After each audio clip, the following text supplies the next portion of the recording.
Bonjour, bonjour, bienvenue dans ce nouvel épisode. Je suis Orphise Rodriguez, votre coach de carrière et consultante RH. Et vous écoutez le podcast des leaders. Voilà. Cette émission, elle est dédiée à l'exploration des aspects clés du leadership, de la gestion des ressources humaines et du développement personnel. Aujourd'hui, on va s'attaquer vraiment à un sujet essentiel, la flexibilité de carrière pour les pairs. Est-ce la clé pour l'égalité professionnelle? C'est la question qu'on va tenter de répondre aujourd'hui avec Clarisse Magnécou, qui est écrivaine et coach professionnel. On se suit depuis un petit moment sur LinkedIn, donc vraiment un plaisir de l'avoir aujourd'hui. Voilà, on va parler des défis hein, des papas au travail et découvrir comment les entreprises peuvent les soutenir, parce qu'au bout d'un moment, ce sujet-là, il ne concerne pas que les femmes. Voilà. Bonjour Clarisse Bonjour Fils. et bienvenue. Voilà, merci d'intervenir dans le podcast des leaders. Un plaisir. Je te laisse peut-être te présenter brièvement, surtout ton parcours et puis nous présenter ton podcast D'accord. qui touche vraiment sur cette thématique-là. Donc le nom du podcast, c'est Clarisse donne la parole au papa. Comment concilier vie privée et vie professionnelle, c'est bien ça? C'est tout à fait ça. Ok. Voilà. Merci beaucoup Orphise. Plaisir partagé, hein. C'est une belle rencontre LinkedIn. C'est vrai qu'on se suit depuis un moment, effectivement. Je suis Clarisse Magnécou, je suis d'origine camerounaise. Je suis arrivée en France à l'âge de 17 ans pour mes études. J'ai travaillé à l'UNESCO et en cabinet ministériel, puis au ministère de l'écologie pendant 15 ans. J'ai 20 ans de carrière derrière moi. Et j'ai décidé, il y a un petit moment, de me réinventer professionnellement pour devenir coach professionnel. J'avais besoin de remettre l'humain au cœur de ma vie. Mhm. Et ce podcast, ça s'inscrit vraiment dans mon expertise pour l'égalité professionnelle, dans mon engagement dans ce domaine. Et étant moi-même maman de 2 enfants et ayant animé un réseau professionnel au ministère de l'écologie, je me suis rendu compte que on met encore beaucoup trop l'accent sur les mamans qui doivent faire ci, qui doivent se former, qui doivent gérer le stress, qui doivent équilibrer. Et on oublie les papas, alors que la parentalité, c'est être à deux pour assumer les tâches domestiques et les tâches et les responsabilités familiales. Donc, c'est vraiment un sujet qui me tient à cœur parce que il est temps qu'on valorise, qu'on mette en visibilité les pères qui s'investissent à la maison, justement, qui prennent leur place. Et Mhm. c'est aussi une manière de montrer aux autres que, en prenant sa place à la maison de père, on allège la charge mentale de la mère, on améliore la dynamique familiale, c'est bon pour tout le monde et ça renforce le lien père et enfant et ça permet à la mère de se déployer sereinement dans sa carrière. Mhm. C'est voilà, c'est un sujet vraiment important, c'est un levier, pas le levier principal, mais ça fait partie d'un dispositif holistique global pour Mhm. l'égalité professionnelle. Donc, il n'y a pas que l'équilibre vie privée, vie professionnelle, la place du père. Il y a aussi comment une entreprise permet aux femmes d'accéder à des responsabilités supérieures, comment une entreprise lutte contre les stéréotypes genrés pour permettre à l'égalité professionnelle de s'épanouir, et puis comment aussi la société chasse les idées reçues, les clichés sur le rôle assigné à l'homme, le rôle assigné à la femme. Mhm. Et je pense que c'est très important aujourd'hui de permettre aux hommes de prendre la parole sur des sujets jusqu'ici encore portés par des femmes. Et la paternité doit s'incarner, la paternité doit se vivre, la Mhm. paternité doit être partagée aussi de, à travers un podcast. C'est voilà, c'est une manière vraiment d'apporter la pierre à l'édifice sur le rôle que jouent les pères aujourd'hui et les nouvelles générations sont très en demande, très en attente de l'évolution du rôle de l'homme, du père au sein de la société et en entreprise. Super. Donc, voilà, donc ce sont tous les tomes, donc, tous les thèmes que tu abordes, en fait, dans le podcast. Donc, je vois que c'est assez large. Il y a beaucoup, en fait, c'est un problème systémique, Oui, organisationnel, sociétal. tout à fait, Heu, donc en fait, là, c'est vrai, aujourd'hui, on va se focaliser plus sur l'aspect, du coup, organisationnel au niveau tout des à fait. entreprises. Mmh. J'ai beaucoup aimé, enfin, donc où tu as parlé de, bah, comment on peut aider, les femmes à accéder à des postes à responsabilité. Il y avait d'autres thèmes, je m'en rappelle plus Oui, de et la lutte contre les mais stéréotypes aussi qui, voilà, voilà, qui fait partie de ce dispositif, global au sein d'une ouais. société pour, promouvoir l'égalité professionnelle. Voilà. Alors maintenant, j'aurais bien voulu savoir de ton point de vue, comment aujourd'hui, concrètement, en fait, on peut améliorer, on va dire, la flexibilité des pères au travail, pour, voilà, pour contribuer à cette égalité professionnelle? Mmh. Concrètement, aujourd'hui, les entreprises, comment elles peuvent contribuer à cette, ouais, à cet effort? Mmh. D'accord. Alors qui dit flexibilité des pères, dit, prise du congé parental dans son intégralité. Mmh. Dans mon podcast, certains pères, ont témoigné, avoir rencontré des difficultés pour, prendre leur congé paternité dans leur intégralité ou, pour le prendre dans de bonnes conditions. Mmh. Et 28 jours dans la carrière d'un être humain, c'est rien du tout. Dans la carrière d'un homme, c'est rien.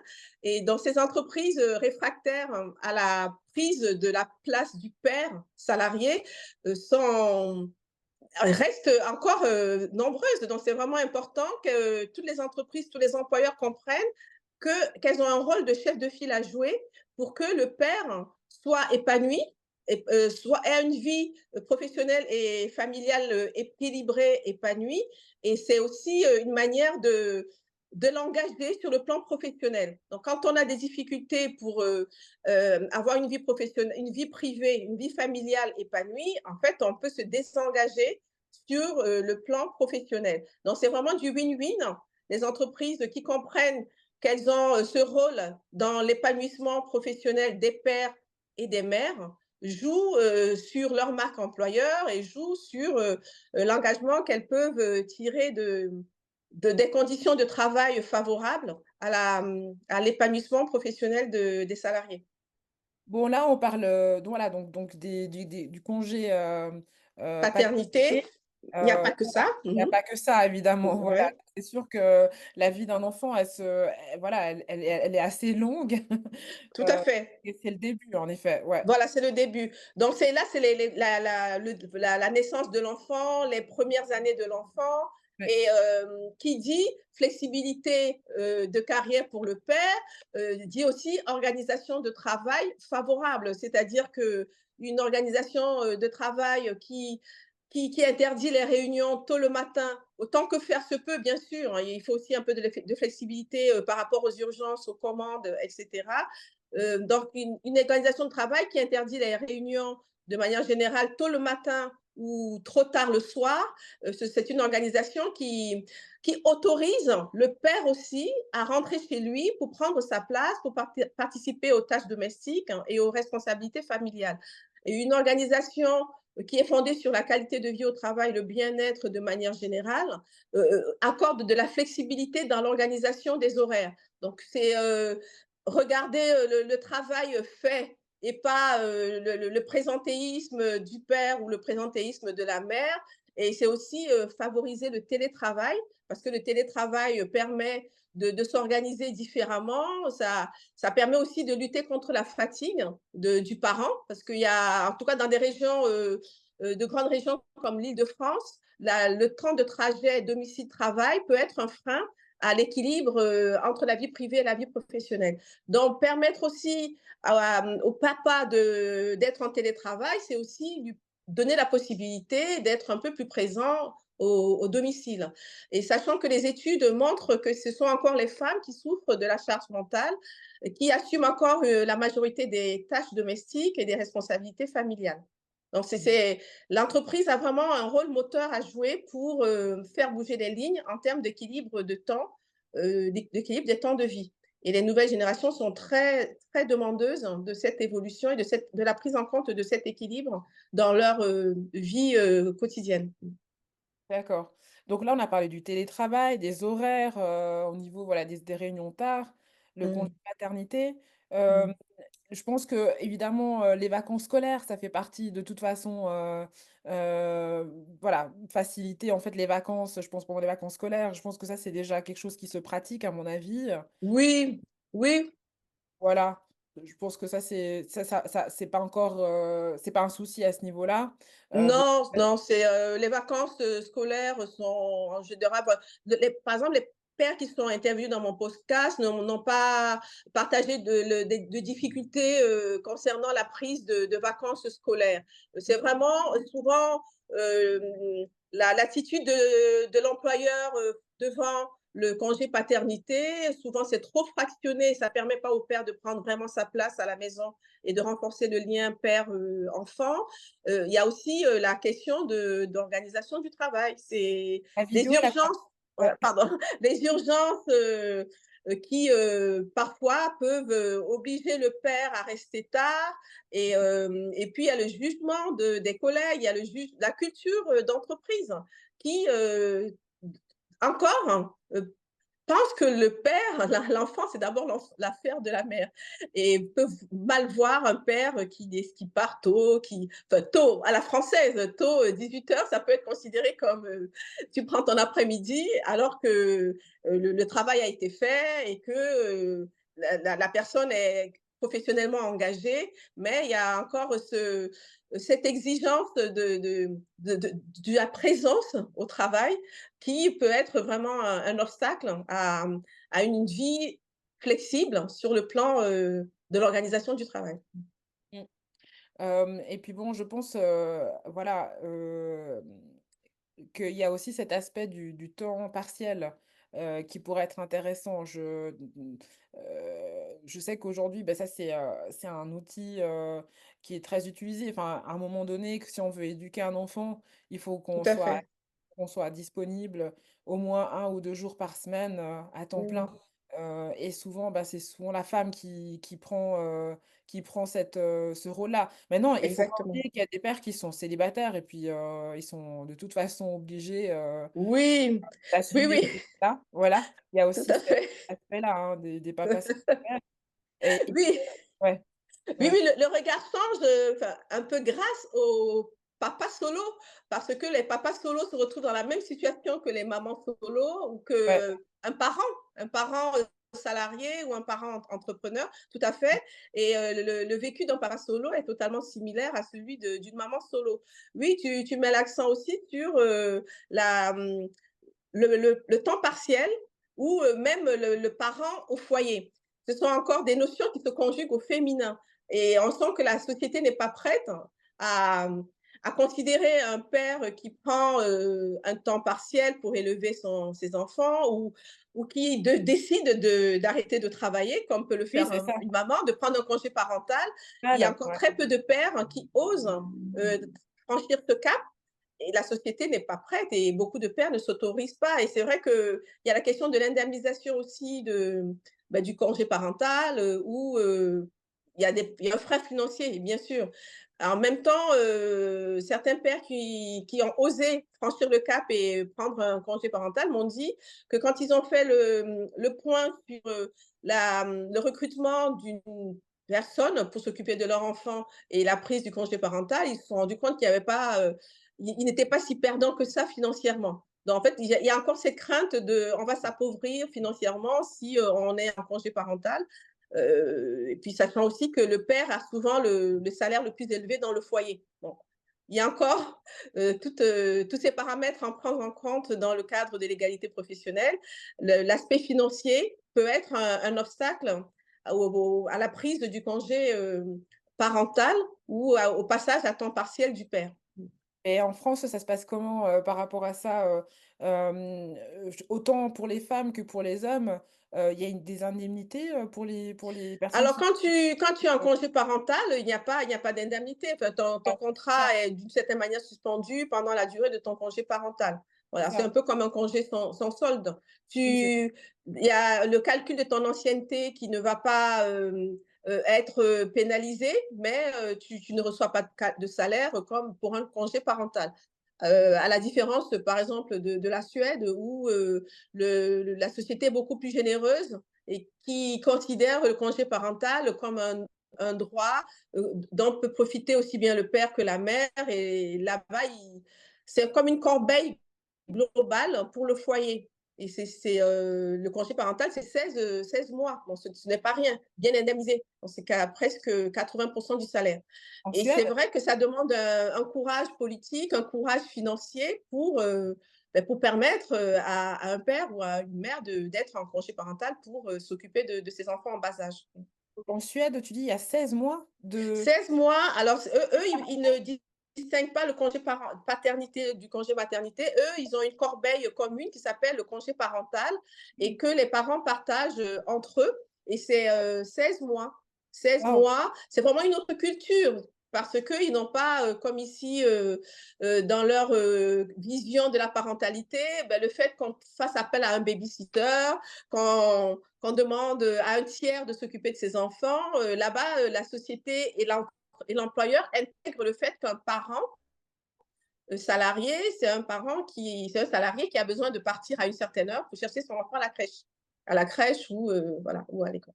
Dans les premières années de la vie d'un enfant sont considérées comme des années charnières et politiquement, la société a mis en place un dispositif justement pour favoriser la présence des parents, père comme mère, auprès de leurs enfants. Donc, là, vraiment, en fait, tu mets le doigt sur le rôle finalement de l'État, le rôle de, Oui, des pouvoirs des publics, le rôle de oui, tout voilà, à fait. parce que c'est vrai que c'est finalement c'est pas ça ne reste pas que dans l'ordre de voilà, des responsabilités de l'entreprise. Non. Évidemment, les entreprises qui font le minimum légal pour Mmh. rentrer dans les clous, hein, c'est-à-dire, en Suisse, bon, on est sur 2 semaines, hein, congé D'accord, paternité, que 2 semaines, hein. d'accord, 2 semaines. C'est on est passé de 2 jours, 2 à 3 jours à, D'accord, à 2 semaines. Waouh, waouh, donc ça a d'accord. été vraiment la fête, hein. Oui, en Heu, Belgique, c'est 2 semaines aussi et bah, l'Espagne est allée loin, notre voisine, elle est allée à 16 semaines, hein, c'est-à-dire qu'elle a aligné la durée du congé paternité sur celle du congé maternité et là, c'est vraiment un effort pour aller, vraiment vers la parentalité équilibrée. En et c'est vraiment comme ça qu'on chasse, l'idée selon laquelle une mère est moins disponible qu'un père. Et en fait, on ne peut pas dire on se bat pour l'égalité professionnelle tant qu'on pense qu'une mère mère salariée sera forcément moins disponible qu'un père salarié. Voilà. Il faut être cohérent dans l'approche et dans la politique qu'on veut mettre en place en faveur de l'égalité professionnelle. donc voilà, donc les entreprises peuvent faire un geste supplémentaire, hein, Oui, certaines le font, pour, oui. Mmh. voilà et là, on touche justement sur la marque employeur dont tu parlais, précédemment. Ça Mmh. attire, ça peut attirer, beaucoup de Tout à talents. fait. Faut pas se mentir, il y a de plus en plus d'hommes qui se mettent aujourd'hui à leur compte, Mmh. pour justement, retrouver une certaine liberté, par rapport à ça et puis, et pas Mmh. faire face à tout ce jugement, ces stéréotypes, heu, Mmh. qu'on peut retrouver en entreprise malheureusement. Heu, Oui, tout à fait et voilà. tu as raison, totalement. Il y a des pères qui ont témoigné dans mon podcast, qui m'ont expliqué avoir, changé leur rapport au travail à l'arrivée de leur, 1er enfant ou de leurs enfants et ont quitté le salariat qui leur apportait pas la flexibilité dont ils avaient besoin pour être présents auprès des leurs, pour devenir entrepreneurs Ouais. et parce que ça l'entrepreneuriat leur offre cette flexibilité que le salariat ne leur offre pas. Et tout à fait. Donc, la société vraiment doit être beaucoup plus courageuse et plus cohérente dans son engagement envers l'égalité professionnelle. Parce que autrement, là, ce sera toujours à la femme d'ajuster sa carrière à l'arrivée d'un enfant. Tant que le père aura seulement 28 jours de congé paternité. Bon, pour la France, la Suisse, c'est 2 semaines. Mais tant que le père ne pourra pas être beaucoup plus présent parce que la société a mis en place les conditions pour qu'il soit plus présent, il sera toujours un peu considéré comme le parent secondaire, comme l'assistant et avec la mère, en première ligne et ça ne va pas, ça ne va pas. Mmh. Est-ce qu'en France, vous êtes, sur combien de jours, de congé paternité? Alors c'est 28 jours et jusqu'en Waouh! 2021, c'était 14 jours. Ah ouais, Donc oui, oui, ouais. donc vous avez le double déjà, Bon, super. on a Ouais. c'est une avancée, cette réforme, c'est Tout à fait, vrai, permet une avancée, mais il faut aller encore, pour plus aller loin. plus loin. Ça Tout à c'est fait. vrai. Mmh mh. La question qui se pose évidemment pour un leader, pour des RH aussi, hein, Mmh mh. qui mettent en place ces politiques justement, du personnel pour faciliter, ces congés, et puis, cet équilibre vie privée, vie professionnelle. La question se pose Mmh. sur les risques financiers. Oui. Quels sont les risques financiers? Est-ce que ce sont des risques vraiment, est-ce que ce sont des risques vraiment importants à ce point-là? Est-ce que, quand on regarde, voilà, télétravail, bon, des horaires voilà, mettre des restrictions sur les horaires de travail, des pour qu'il y ait pas des réunions trop tard, trop Mmh tardives. mh. On parle du temps partiel, Mmh heu, mh. peut-être pour une période donnée, que finalement, bon, on peut pas tout traiter d'un coup, on est bien d'accord, mais Oui. est-ce que ces risques sont réels? Est-ce que ces risques sont justifiés? Voilà, pour Je pense que, il faut vraiment avoir la vision de la Suède. Bon là, c'est historiquement, c'est un pays, qui a une autre approche, vis-à-vis de l'égalité professionnelle. Mais je pense que tant qu'on ne voit pas l'égalité professionnelle comme ou la parentalité comme, des enjeux, de société, des projets de société, on aura toujours des petits pansements, des solutions petits pansements et pas des solutions, permettant, un équilibre vie pro et vie, familiale durable. Et penser la parentalité comme un risque financier pour l'entreprise, c'est oublier que le parent salarié développe des compétences qui peuvent être utiles à un employeur en termes de gestion optimale du temps, en termes de créativité, parce que pour pouvoir jongler au quotidien entre les charges familiales, les responsables, les rendez-vous médicaux, etc., il faut avoir un sens de l'organisation assez pointu et assez fin. Et je pense que l'employeur qui voit le parent salarié comme quelqu'un qui lui apporte des compétences pour la productivité de l'entreprise, a, est socialement engagé et a une vision de long terme sur sa performance. Et donc, en fait, ne pas s'arrêter au risque financier. Le risque financier, des grandes entreprises arrivent à l'absorber, comme Orange ou Mano Mano, qui vont aller au-delà de la durée de 28 jours pour le congé paternité, qui vont offrir des mutuelles généreuses aux parents salariés ou qui vont réserver des places en crèche pour des parents salariés. Ça dépend du volume de CA de l'entreprise, mais je pense qu'il y a des mesures financièrement neutres, comme former le manager à l'appréhension et à la compréhension des besoins et des attentes des parents salariés. Il y a d'autres mesures neutres, comme l'aménagement des horaires, pour que les parents salariés puissent concilier au mieux leurs obligations professionnelles et leur vie familiale. On voit qu'il y a énormément d'actions concrètes, simples et puissantes, neutres financièrement pour l'entreprise, qui peuvent être mises en place avec les RH, avec d'autres acteurs et je pense que c'est vraiment la volonté de la direction de faire évoluer l'égalité professionnelle au sein de son entreprise et puis de faire évoluer, reconnaître vraiment la place du père salarié. Mais là, par exemple, enfin, je pense que tu as dû suivre, les nouvelles là, d'Amazon, Mmh. qui a rappelé à tous ses collaborateurs à faire, à venir à venir au bureau à partir de janvier, je pense, Mmh mh. l'année prochaine. Mmh. Ils veulent complètement interdire le télétravail, autant pour les hommes que pour les femmes. Heu, Est-ce que, selon toi, c'est une erreur? C'est un recul, c'est une erreur parce que le télétravail favorise vraiment, la présence de la conciliation, la présence des parents auprès des enfants. Ça facilite, ça allège mentalement enfin les parents en termes d'organisation, des tâches domestiques et des responsabilités familiales.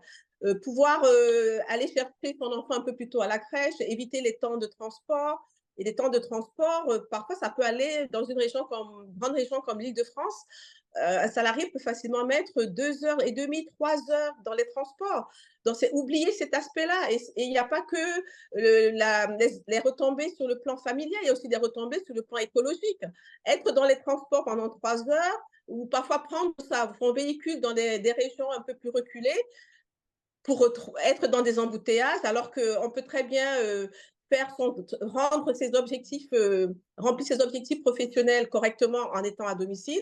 C'est oublier d'avoir une vision progressiste du télétravail. C'est dommage, c'est un recul. Ouais, et c'est là où, je te rejoins complètement, hein, et c'est là où je suis étonnée que finalement des thèmes qui nous paraissent si logiques, on va dire, Mmh. bon, vraiment l'exemple du télétravail, je trouve qu'on avait avancé finalement avec, Oui, le Covid. Je trouvais que c'était finalement, le moment où les entreprises s'étaient rendues compte que en tout cas certaines entreprises se sont rendues compte qu'on ne pouvait plus faire, que du bureau, en fait. On pouvait pas faire non plus que du télétravail, mais genre le modèle mmh, hybride était pas mal, je trouve. Hem, voilà, maintenant après, d'avoir une certaine liberté aussi, au niveau, des horaires, je trouve aussi que c'est bien, pour pouvoir, voilà, il y a pas que les pères, on en parle aujourd'hui, on parle évidemment, heu, oui, de ce tout à thème-là, fait. mais disons que la flexibilité dans les horaires est une pratique RH, je trouve, assez Mmh. bonne, tant que les résultats sont bons, Mmh. le travail est fait. Je trouve que ça c'est une source de motivation, une source Tout à de fait. créativité aussi, en fait, de faire confiance aux collaborateurs Oui. plutôt que, d'être dans le contrôle permanent. Ben, mmh. Donc finalement, la réalité est telle qu'on a quand même on rencontre malgré tout encore beaucoup de barrières. Mmh. Et j'aurais bien voulu savoir, ben, quelles étaient les barrières les plus fréquentes, qui étaient, voilà, qui étaient énoncées dans ce podcast. Heu Mmh. voilà, quel type de barrières, étaient fréquentes, Mmh. envers les pairs, en tout cas, en entreprise, ben, lorsqu'ils voulaient vraiment concilier, finalement, cette vie Mmh. professionnelle et cette vie familiale? Mmh. Oui, donc voilà, tout à l'heure, j'ai évoqué le cas enfin, la culture d'entreprise qui ne permet pas au père de prendre son congé paternité dans son intégralité ou dans de bonnes conditions. Bon, ça, c'est lorsque l'enfant vient de naître. Mais sinon, le quotidien, souvent, les freins concernent plutôt les stéréotypes de genre, hein. C'est vraiment des mécanismes que C'est ça. chacun a intégrés, l'homme comme la femme, dès le bas âge et qui concerne un peu la place accordée au père, ou à l'homme ou à la femme dans la société. Donc, le père qui ne s'autorise pas à partir tôt parce qu'il se sent, un peu enfermé dans cette injonction, à la forte disponibilité du père, salarié pour son entreprise, il ne s'autorise pas non plus à finalement permettre à la mère, à la maison, de se déployer aussi sereinement dans sa carrière. Et la mère qui ne travaille pas sur elle enfin, entre parents, on ne parle pas de délégué parce que c'est chacun qui doit prendre sa place, mais qui pense que le domestique, c'est un peu son fief parce qu'elle a été éduquée. Beaucoup de femmes ont été éduquées pour considérer que la vie domestique, c'est un peu leur territoire absolu et on ne peut pas le leur reprocher. Je veux dire, ce sont des millénaires qui ont construit les hommes et les femmes de cette manière-là.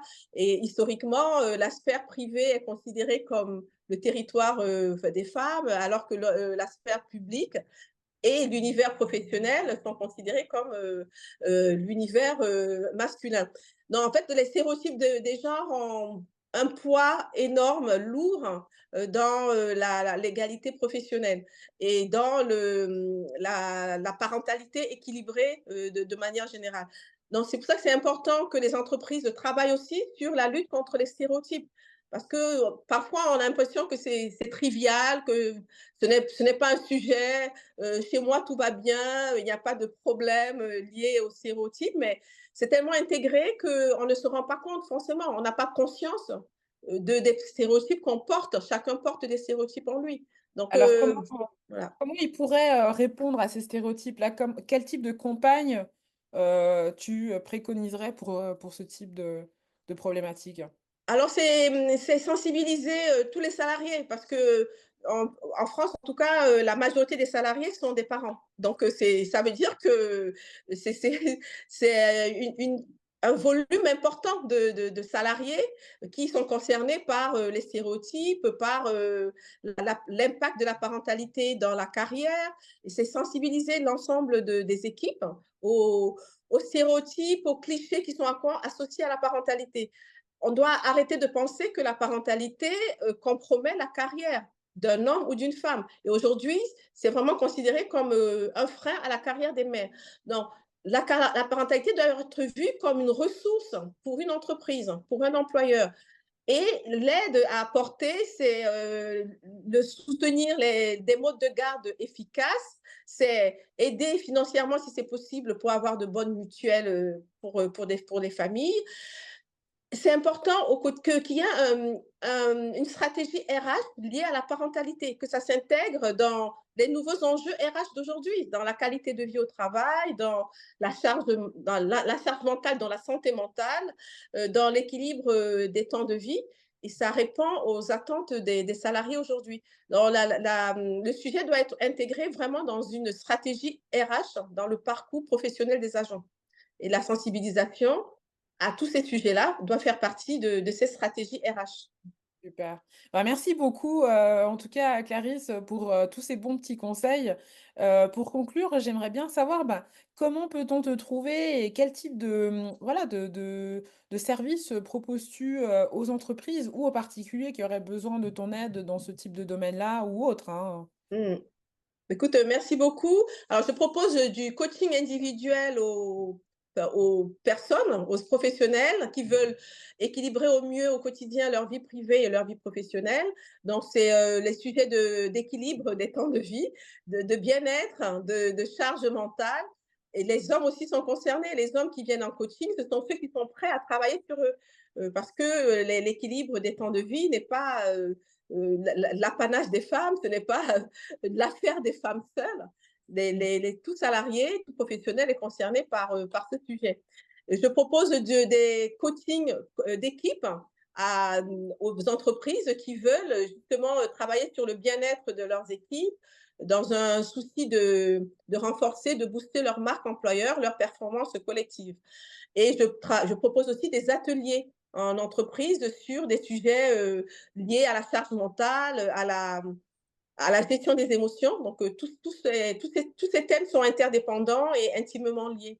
Et mon approche est systémique parce que travailler sur l'individu, c'est forcément analyser aussi les interdépendances systémiques qui sont à l'origine du mal-être au travail, qui sont à l'origine du déséquilibre dans le partage des tâches domestiques, qui sont à l'origine des stéréotypes qu'on rencontre encore sur le lieu de travail. Donc, sachant que des inégalités qui persistent dans un environnement professionnel peuvent vraiment détériorer la perception de la qualité de vie au travail. Donc, l'entreprise a vraiment c'est important que l'entreprise prenne conscience de ce facteur-là. Oui. Super, merci beaucoup et puis je sais que donc tu es basée à Paris, Oui. hem et bon, tu peux te déplacer, peut-être Ah plus oui, où il y a des visios, où je peux me voilà, déplacer et tout à fait, je me déplace, d'accord, effectivement. voilà. Merci beaucoup Clarisse. Donc pour ma part, on va clôturer, hein, donc cet épisode. Pour ma part, voilà, je suis bien évidemment, aussi, disponible sur LinkedIn. Heu, Mmh. Comme vous avez pu voir, je suis consultante RH aussi, donc j'aime bien intervenir, de l'extérieur parce que ça me permet, d'avoir un regard un peu neuf, sur les pratiques D'accord. RH qui sont en entreprise. Si vous souhaiteriez faire un inventaire, de vos procédures et voir où vous en êtes. Moi, je suis justement là pour faire voilà, pour faire un assessment, une évaluation, un Mmh. audit, voilà, de vos D'accord. pratiques. OK. Heu, Avant de se quitter, Orphise, comment, en tant que consultante RH, justement, tu vois le sujet de la, pas de l'image autour de la disponibilité de la mère salariée versus, la disponibilité du père salarié? Voilà, est-ce que c'est ou de la femme, la disponibilité de la femme pour son entreprise? J'aimerais beaucoup répondre à cette question, mais c'est vrai on arrive déjà à la fin D'accord, ben, on aura à tout l'occasion d'en passer. échanger. Mais peut-être une idée pour une prochaine, un épisode, D'accord, ça me donne une idée. avec Heu, plaisir. pour un prochain épisode. En tout cas, voilà, vous pouvez me retrouver sur www.hrsolutions-sa.com et voilà, je vous remercie en tout cas beaucoup pour le soutien que vous apportez à cette chaîne et n'hésitez pas à liker ou commenter cette vidéo si vous avez des questions ou vous avez des retours à nous faire et voilà, je pense que là, Clarisse, elle m'a laissé un petit teaser pour la suite. Je vais essayer de répondre à cette question dans une prochaine vidéo. Voilà, à tout Bah, écoute, bientôt. plein succès, belle vie à ce podcast et merci beaucoup pour l'invitation. Merci beaucoup, à bientôt, au revoir. Bon week-end, au revoir.